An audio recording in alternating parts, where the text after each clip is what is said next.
오늘 함께 나누실 하나님 말씀은 사도행전 10장 44절에서 46절입니다.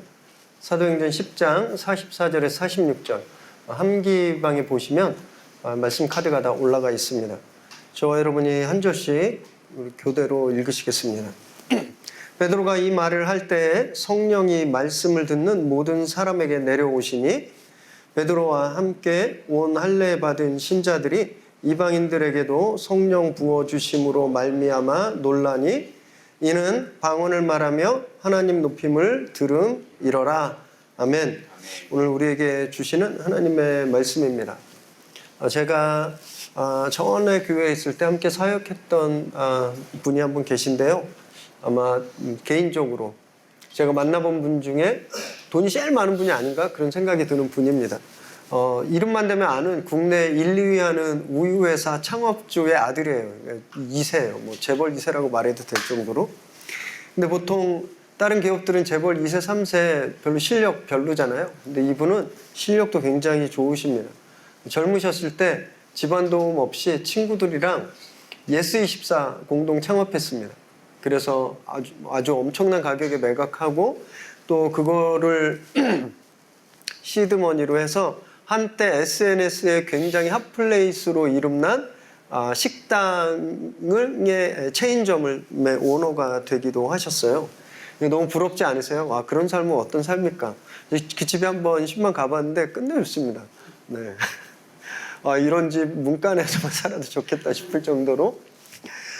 남들이 볼 땐 성공한 인생이고 진짜 부러운 그런 인생이에요. 그런데 그 집안 사정을 보면 전혀 그렇지 않습니다. 그 당시 이분이 한 40대 중반 되셨을 땐가? 좀 안 되셨을 텐데 2번이나 이혼을 하셨습니다. 2번이나. 그리고 딸들, 아들이 있었어요.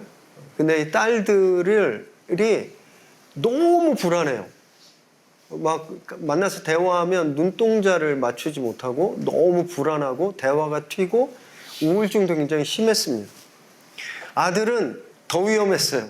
그때 사춘기였는데 하여튼 뭐 가시가 막 달린 것처럼 가치가 막 피부가 따끔거릴 정도로 굉장히 적대감이고 하여튼 부모님들도 어떻게 못할 정도로 그런 위험한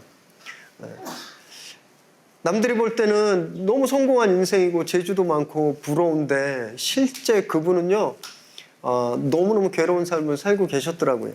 그런데 이분이 3번째 결혼을 하시게 됐습니다.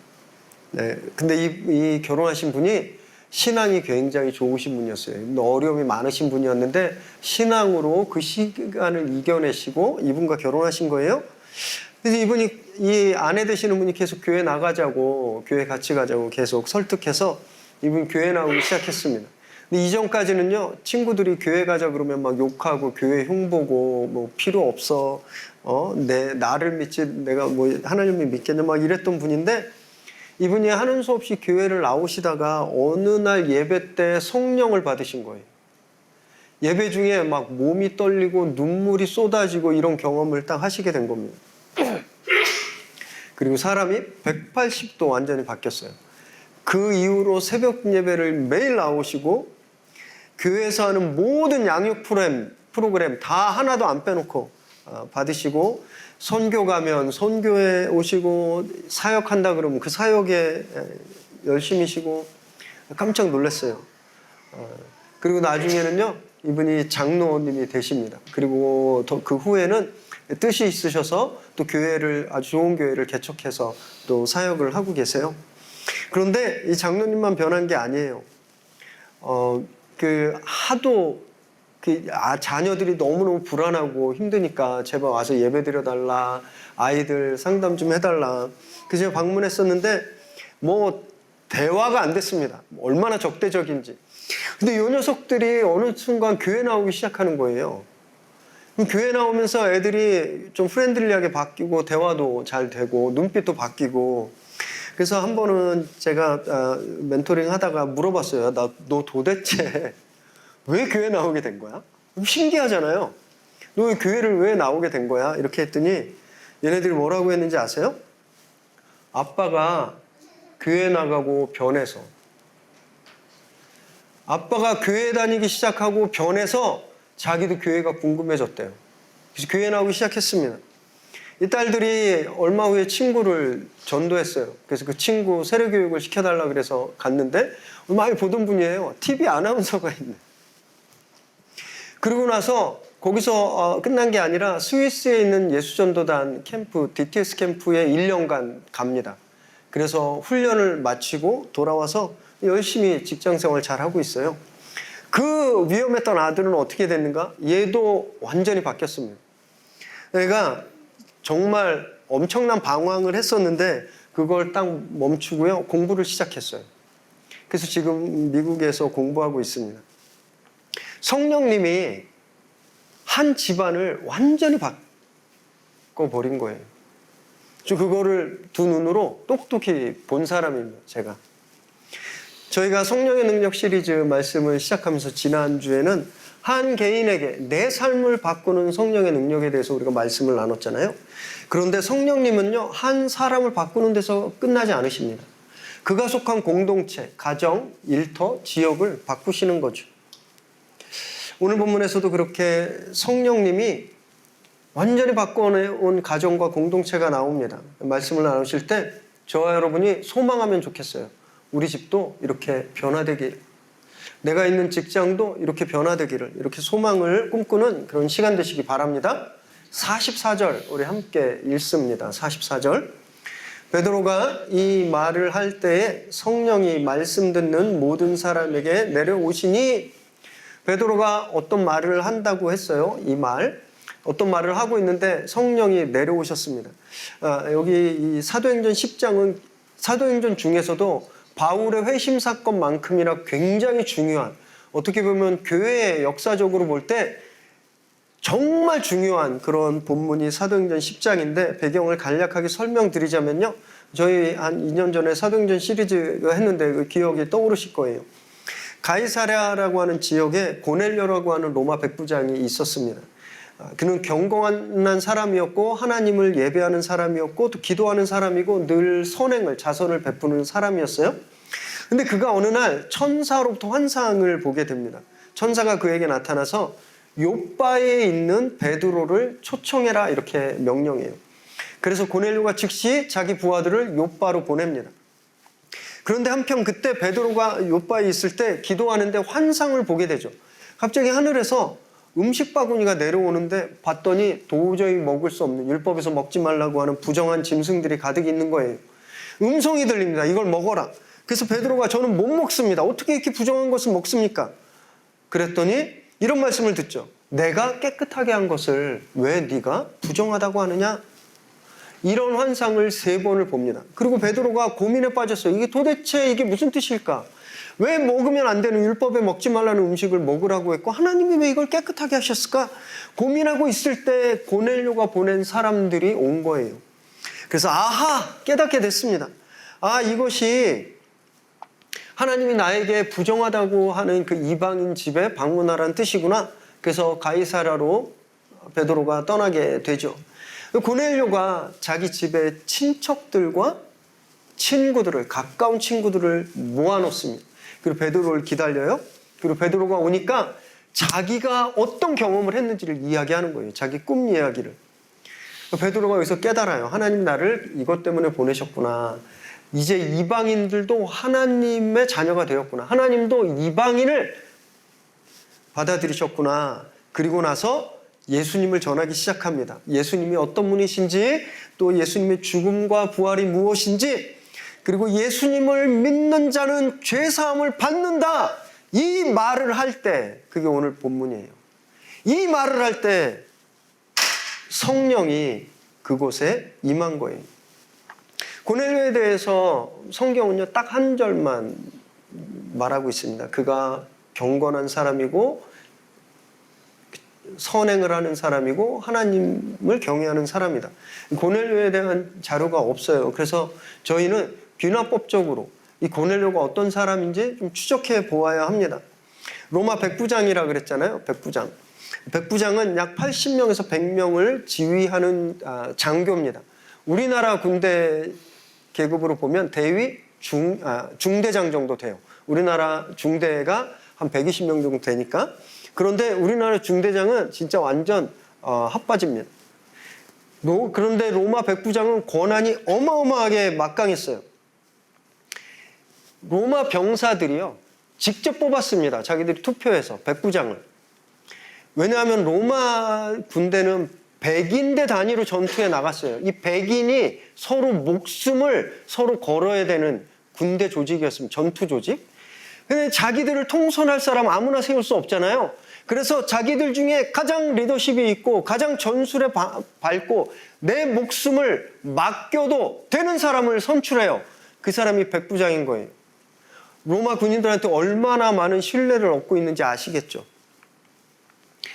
전투지휘뿐만이 아니라 백성들의 규율, 그들의 생활까지 다 관리하는 로마 군대의 꽃, 이 백부장입니다. 로마 군대의 꽃. 이 백부장도 크게 세 단계로 나뉩니다. 갓 뽑힌 신출내기 백부장은 후스틸루스라 그래요. 신참 백부장. 그리고 어느 정도 전투 경험도 있고 부대 내에서 신뢰가 있는 그런 백부장, 중간급 백부장은 프린키팔리스라고 불립니다. 그리고 그런 많은 백부장들 중에 군단 내에서 백부장들이 가장 신뢰하는 백부장, 왕고, 최고의 백부장, 그 백부장을 프리무스 필루스라고 불러요. 프리무스 필루스. 근데 이 사람이 얼마나 막강한 권위가 있었는가? 이 사람은 제대하잖아요. 그럼 원로원 가입이 가능했습니다.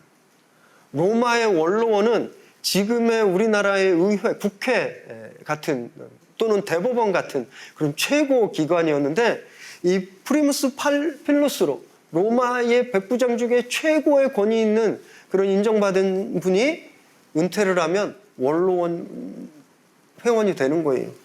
백부장 무시하면 안 됩니다. 어마어마한 권한이 있는 사람이었어요. 물론 조직으로 보면 그 위에 있는 더 높은 계급도 있습니다. 천부장. 이거 뭐냐 하면 백인대 10개를 지휘하는 사람이에요. 휘하에 1000명을. 우리나라로 말하면 연대장급 정도 되는 거죠. 그리고 뭐 총독도 있지만 이들은 주로 행정관이었습니다. 행정관. 그리고 로마의 로마 황실이나 로마의 귀족들이 앞으로 정치하기 위해 경험 삼아 낙하산으로 왔다 가는 자리였어요. 실제 전투 지휘는 하지 않았습니다. 그러니까 이 백부장이 로마 군대 핵심이라는 거죠. 이 고넬료는 그러면 이 백부장 중에 어느 정도 됐을까요? 고넬료. 신참내기였을까요? 아마 프린키팔리스, 중급 이상의 어쩌면 최상급인 프리무스 필루스였을 수도 있겠다, 이런 추측을 해봅니다. 왜냐하면 사도행전 10장 1절에 보면요, 그가 속해 있던 부대 이름이 나옵니다. 이 대가 이탈리안 리준, 이달리아 부대예요. 이달리아. 이탈리아 부대는 로마 황제 직속 부대입니다. 이탈리아라고 하는 지역 이름이 붙었잖아요. 이스라엘에 아무나 못 들어가요. 이스라엘 본토 출신의 귀족 자제들만 지원해서 들어갈 수 있는 부대였어요. 평민이나 용병들이 들어가는 곳이 아닙니다. 귀족들로만 모아놓은, 그래서 엘리트 중에 엘리트 부대였어요. 로마 황실을 근위하던 그런 부대가 이탈리아 부대였습니다. 처음에는 로마에만 있었는데 나중에는 중요한 곳, 예를 들면 총독이 가 있는 곳에 파견 부대로 나가게 되었어요. 그 부대의 백부장입니다. 신분이 어땠을까요? 평민 출신이었을까요?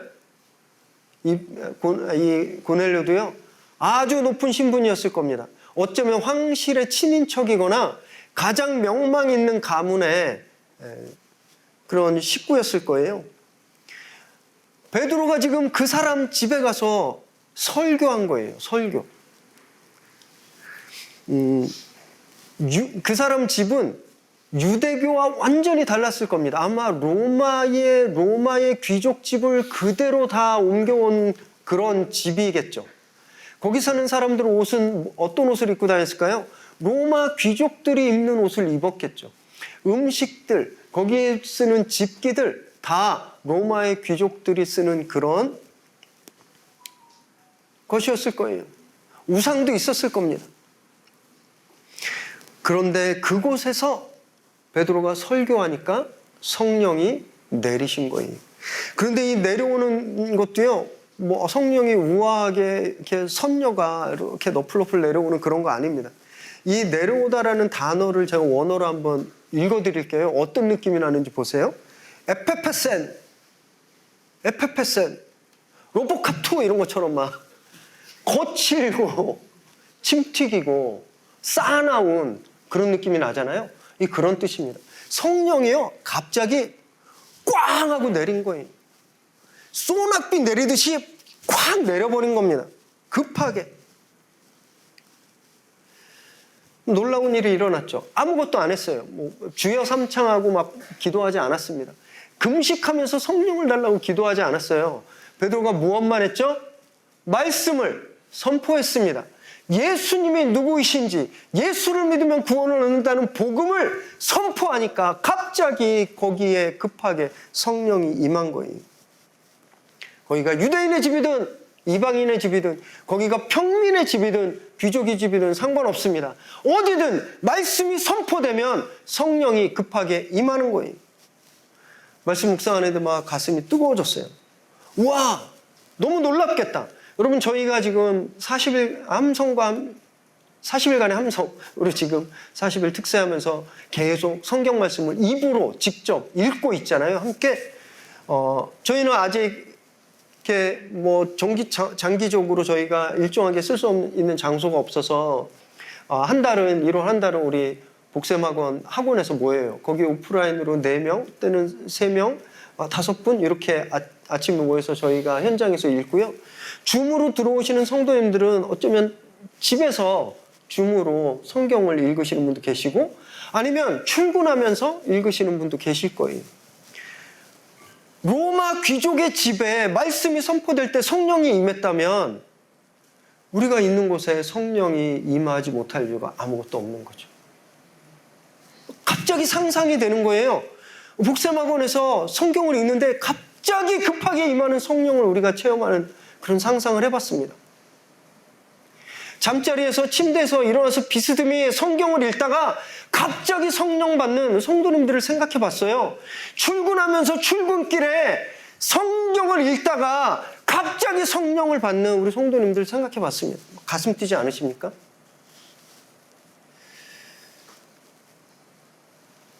여러분, 말씀이 있는 곳에 성령이 임하는 겁니다. 그곳이 집이든 회사든 상관없어요. 심지어 오늘 보면요, 이들이 로마 귀족들입니다. 로마인들이에요. 로마인들. 총독부에 있는 로마인들이에요. 로마인들에게도 성령이 임했다면 성령 못 받을 사람이 아무도 없는 겁니다. 이제 방학했잖아요. 그죠? 부모들이 속 탈 거예요. 애들 말 진짜 안 받고. 우리 부모가 아이들에게 말씀을 선포하면요, 그 아이가 성령 받지 못할 이유가 없는 거예요. 회사에도 마찬가지입니다. 내 옆에 있는 동료에게 내가 말씀을 전하고 말씀의 삶을 보여줄 때 그 친구에게 성령이 임하지 않을 이유가 없는 겁니다. 사랑하는 여러분, 가정에서 우리 자녀들에게 매일매일 말씀을 가르치시기를 바랍니다. 진짜 방학 때 작정하고 말씀을 아이들에게 가르치시기 바라요. 회사에서도요, 동료들에게 말씀을 전하십시오. 꼭 붙잡고 야, 이 말씀 읽어봐 이렇게 하지 않으셔도 돼요. 여러분이 말씀이 되면 됩니다. 말씀을 살아내시면 돼요. 여러분, 그래서 가정과 회사에 급하게 임하시는 성령님을 꼭 경험하시기를 주님의 이름으로 축원합니다. 45절 읽습니다. 베드로와 함께 온 할례 받은 신자들이 이방인들에게도 성령 부어 주심으로 말미암아 논란이.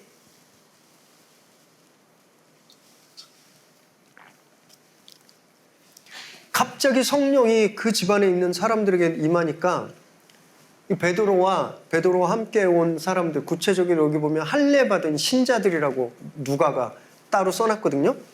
패닉에 빠졌습니다. 도저히 있을 수 없는 일이 일어나 버린 거예요.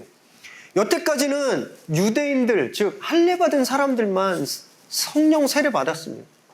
그 사람들만 방언하고 예언 받고 그랬어요.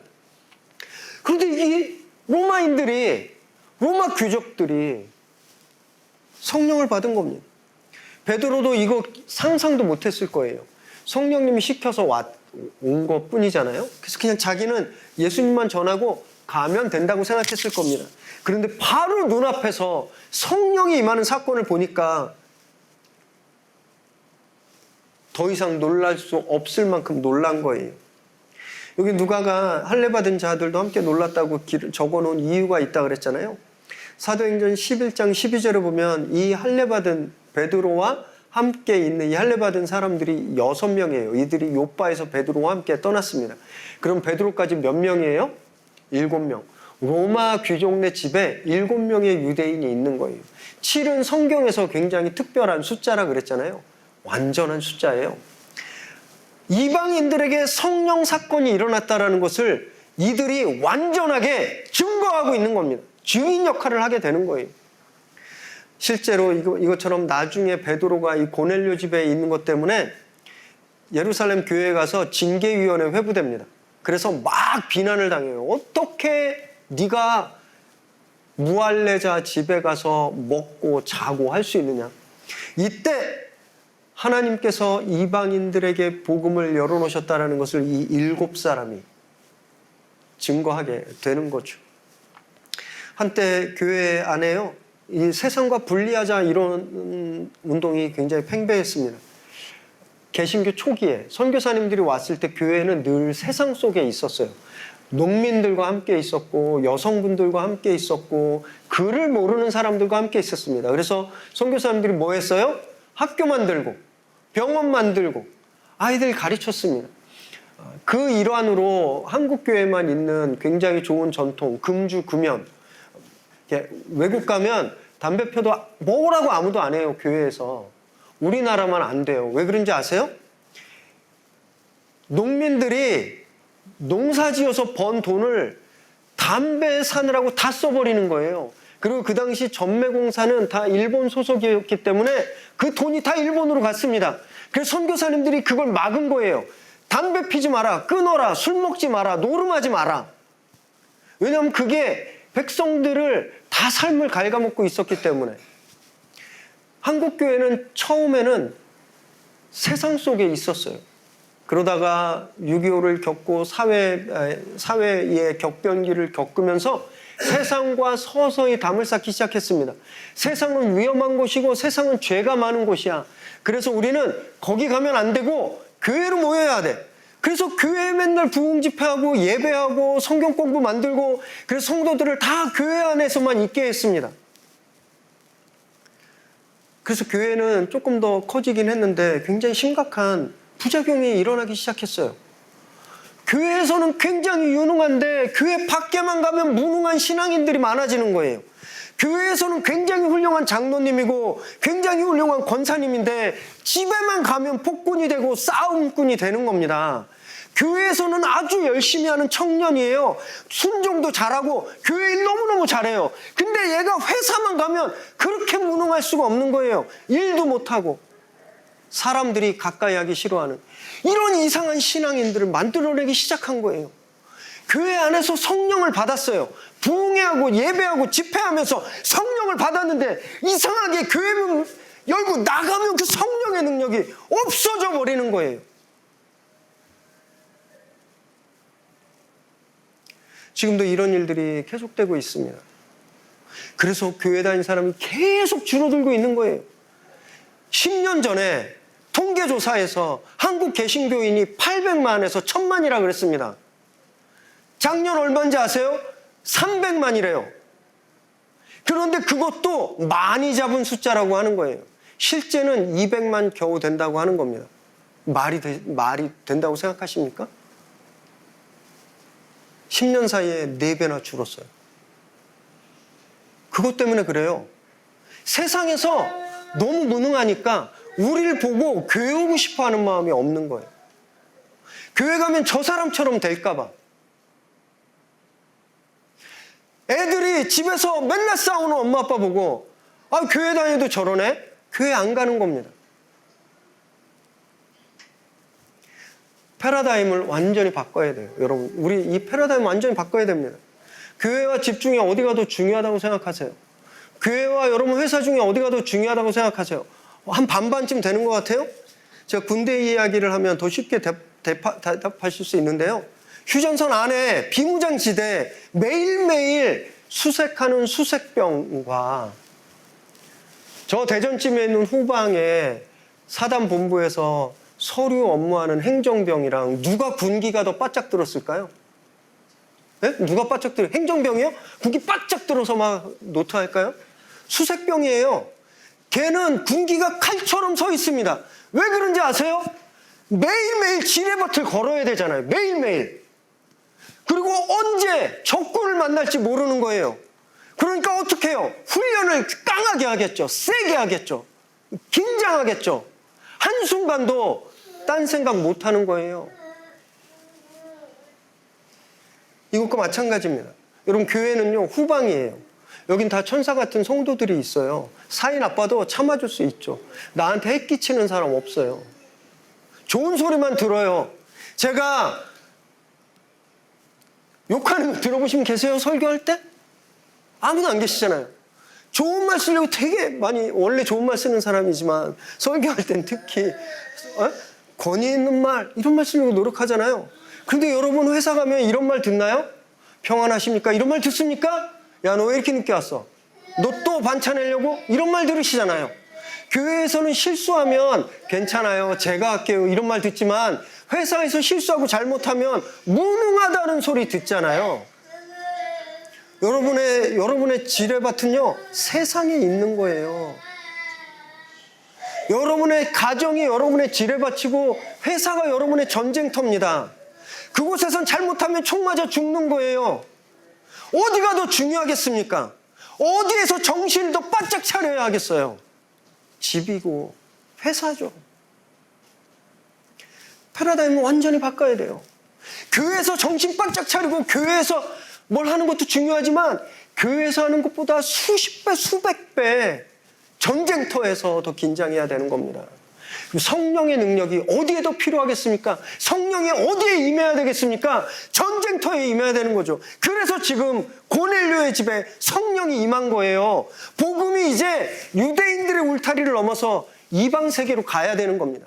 전쟁터를 가야 돼요. 한 걸음 한 걸음 지뢰밭깃을 걷고 목숨이 왔다 갔다 하는 그 전쟁터로 복음이 가야 하기 때문에 성령이 오늘 그 시작점에 강하게 불어넣어 주신 거예요. 제가 개인적으로 말씀 준비하면서 굉장히 깜짝 놀란 경험을 지난주에 했는데요. 아시는 분 아시겠지만 제가 한 3년 전까지 판교에 있는 신우회 예배를 6년간 인도했었습니다. 굉장히 재밌었어요. 부흥도 많이 했고, 광장에서 한 1000명 이상 오는 집회도 했고, 그 이제 섬기셨던 우리 성도님들도 기억나실 텐데, 근데 좀 커지고 또 회사들도 많아지고, 그 모임에 판교 지역의 크리스찬 IT CEO들이 한 12명, 13분 꾸준히 오셨기 때문에 요청하는 것도 많고, 그래서 제가 고민하다가 교회에도 집중하겠다 그러고 제가 다른 분께 인수인계를 해드렸습니다. 그리고 한 3년간 현장에 가서 예배를 드려본 적이 없는데 지난주 토요일 날 저녁에 갑자기 어떤 분한테 부탁이 왔어요. 월요일 날 아침에 분당에 있는 어떤 회사에 예배 드려줄 수 있느냐. 내가 이걸 거절하면 그분한테 평생 시달릴 것 같아가지고 제가 알겠다고 했습니다. 그러면서 내가 진짜 오랜만에 3년 만에 직장에 가서 예배를 인도하겠구나 이렇게 생각하고 말씀을 준비했어요. 근데 제가 그 다음날 이렇게 월요일날 아침은요, 목사한테 진짜 어느 것과도 포기할 수 없는 그런 시간이에요. 그때 피곤이 안 풀리면 일주일이 되게 피곤하거든요. 일찍 갔습니다. 예배 드리는데 굉장히 특별한 은혜를 받았어요. 이분들이 진심으로 예배하기를 원하는구나. 정말 너무너무 어려운 지금 마켓인데 여기에서 진짜 이분들이 믿음을 가지고 이 어려움을 좀 이겨나기를 원하는구나. 그런 감동을 받아서 제가 말씀을 전하면서 굉장히 은혜를 받았거든요. 근데 예배 마치고 거기 대표님과 이제 차를 마시는데 저한테 매주 와서 해달라고 그러시는 거예요. 예배를. 저는 그날 한 번만 가는 걸로 갔는데 판교신회 때도 그랬거든요. 예배 한 번만 와달라고 갔는데 그 6년을 하게 됐는데 그래서 제가 기도해 보겠다 그랬어요.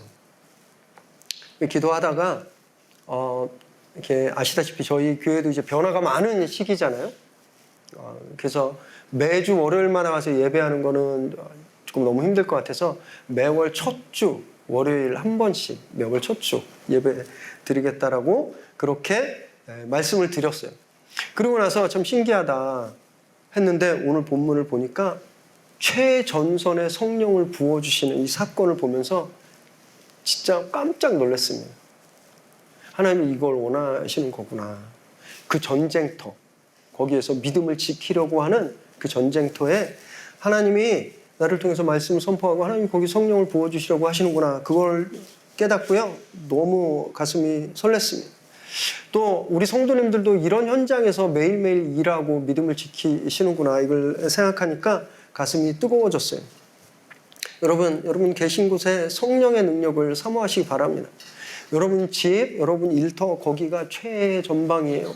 그래서 후방의 영성, 교회에서의 영성보다 현장의 영성, 최전방의 영성을 회복하시기 바라요.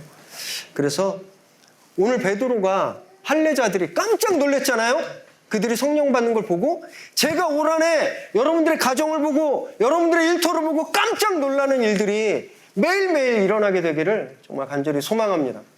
46절 읽습니다. 이는 방언을 말하며 하나님 높임을 들음 이러라. 성령을 받았을 뿐만이 아니라 거기 있던 모든 사람들이 방언을 막 말하기 시작하는 거예요. 이 당시 방언은요, 지금 우리의 방언과 좀 다릅니다. 우리 방언은 뭐예요? 샬라샬라, 뚜따따따 이런 거 막 옆에서 아무도 못 알아들어요. 그런데 사도행전 2장에 보면요, 성도들이 성령을 체험하고 방언을 받고 어떻게 했는가? 즉시 광장으로 뛰쳐나갔어요. 그래서 6월절을 맞아서 오순절을 맞아서 세계 여러 디아스포라에서 온 외국인, 뭐 이탈리아 2세, 뭐 그리스 2세, 뭐 이런 사람들에게 각국 나라말로 복음을 전했습니다. 각국 나라말로. 한 번도 외국어를 써본 적이 없는, 배워본 적이 없는 사람들이 방언의 은사를 받고 그들에게 각 나라말로 복음을 전했어요. 사람들이 깜짝 놀란 사건이 일어났거든요.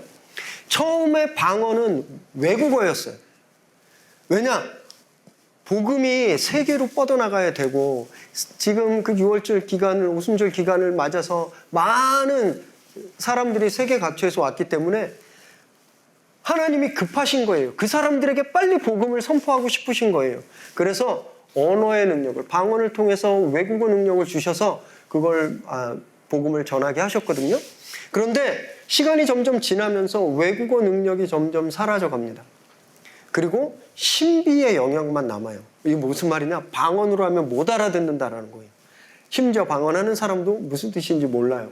그래서 고린도전서 14장 13절에 보면 바울이 뭐라고 하냐면 방언의 은사를 받은 사람은 방언 통역의 은사도 꼭 받아라 이렇게 말합니다.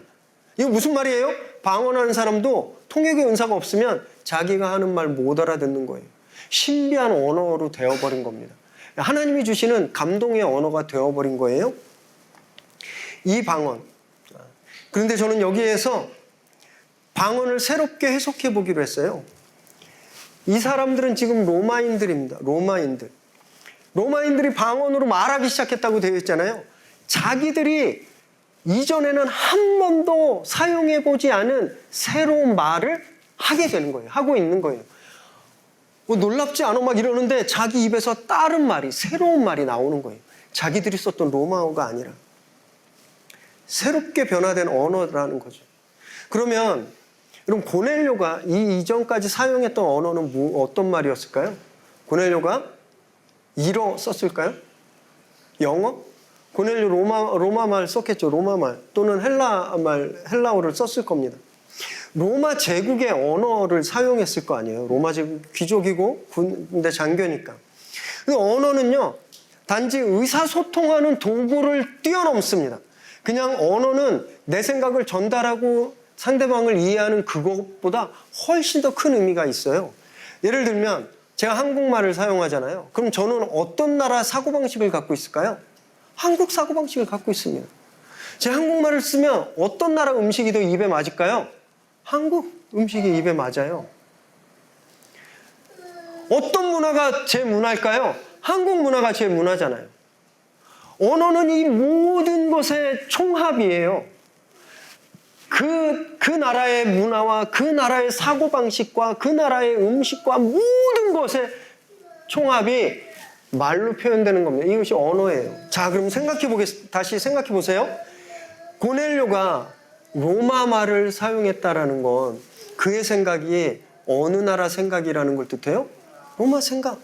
그의 사고방식이 로마식 사고방식, 그의 문화가 로마식 문화였다라는 거예요. 그런데 이제 이 고넬료와 거기 있던 사람들이 그 언어가 아닌 새로운 언어를 쓰게 되었다라는 겁니다. 그러면 그들의 생각이 어떤 생각이었을까요? 새로워졌겠죠. 그들의 사고방식이 새로워졌겠죠. 그들의 문화가 이제 새로워진 겁니다. 단지 말만 새로워진 것이 아니라 그들의 삶 자체가 새로워진 거예요. 이전에는 로마 제국에 속해 있던 사람인데 이제 하늘에 속한 사람이 된 거예요. 그것이 그들이 방언으로 말하게 되었다라는 것을 뜻하는 겁니다. 고넬료뿐만이 아니에요. 그가 집에 불러모은 사람들, 친척들, 가까운 친구들, 사도행전 10장 24절에 그렇게 되어 있는데요. 다 같이 변한 겁니다. 놀랍지 않나요? 애들 변화시키기가 얼마나 힘들어요. 가족 변화시키기가, 남편 변화시키기가, 아내 변화시키기가 얼마나 힘듭니까? 평생 걸려도 안 돼요. 거의 불가능해요. 그런데 성령이 임하니까 순식간에 변화된 겁니다. 그 친척기, 가정이 다 변화됐어요. 여러분, 회사 동료들은 어떤가요? 전도해 보신 적 있으세요? 작년에 내 옆자리에 있는 사람 전도해 보신 적 있으세요? 얼마나 많이 회사에서 내가 그 사람을 변화시키려고 노력해 보셨어요? 안 돼요. 우린 불가능하다고 생각합니다. 그런데 성령이 임하니까 변해버린 거예요. 우리 집도 하늘에 속하게 되고 내 회사도 하늘에 속하게 되는 겁니다. 다 같이 방언으로 새로운 공동체 안에서 연합하게 된 거죠. 그럼 이것이 성령이 임할 때 우리가 속한 공동체에서 일어나는 사건이에요. 사랑하는 여러분, 올해 이러한 변화가 저와 여러분의 가정마다 또 일하는 곳마다 일어나게 되기를 바랍니다. 성령의 능력은 우리가 할 수 없는 일을 합니다. 베드로도 베드로, 예수님의 수제자고 교회의 핵심 중에 핵심이고 누구보다 예수님과 가까웠던 베드로도 상상할 수도 없고 불가능하다고 생각한 일을 성령이 오늘 해내셨잖아요.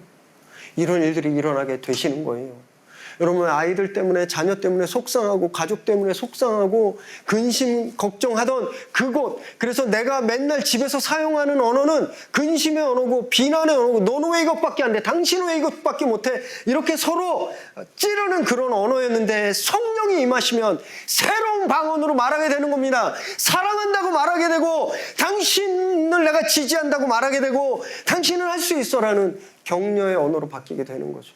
이런 일들이 일어나실 줄 믿으시기 바랍니다. 가정마다 또 일터마다 공격적이고 모욕적인 그런 세상에 속한 언어는 사라지고 하늘의 언어가 회복되시기를 바랍니다. 그래서 정말 이들처럼 하나님을 찬양하고 하나님을 찬양하는 가정이 되고 하나님을 찬양하는 일터가 되어서 하나님의 이름을 늘 높이는 저와 여러분 되시기를 주님의 이름으로 축원합니다. 기도하겠습니다.